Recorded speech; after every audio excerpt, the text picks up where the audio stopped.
আল্লাহ যাকে মাফ করতে চাইবেন তাকে একটা পর্দার আড়ালে নিয়ে যাবেন, জিজ্ঞেস করবেন, এই বান্দা এইসব কাজ করছো। এখন আল্লাহ জিজ্ঞেস করতেছেন, সে তো ভয়তে অস্থির হয়ে যাবে, কেন্দ্রে পাগল হয়ে যাবে, আল্লাহ করে ফেলছি, আবার মাফ করে দাও। আল্লাহ পাক তার জবানের সমস্ত পাপের কথা শুনে সে যখন অনুতপ্ত হয়ে কাঁদতে থাকবে, আল্লাহ বলবেন, যা মাফ করে দিলাম, জান্নাতে চলে যা। এইটা হচ্ছে হিসাব ইয়াসির। আল্লাহুম্মা হাসিবনি হিসাবান ইয়াসিরা। কাবা শরীফ মানুষ যখন তাওয়াফ করে, এই তাওয়াফের ষষ্ঠ তাওয়াফে একটা দোয়া আছে।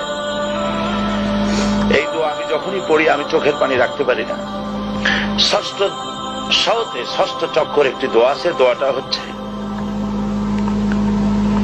আল্লাহুম্মা ইন্না আলাইয়া হুকুকান কাসীরান ফীমা বাইনি ওয়া বাইনাক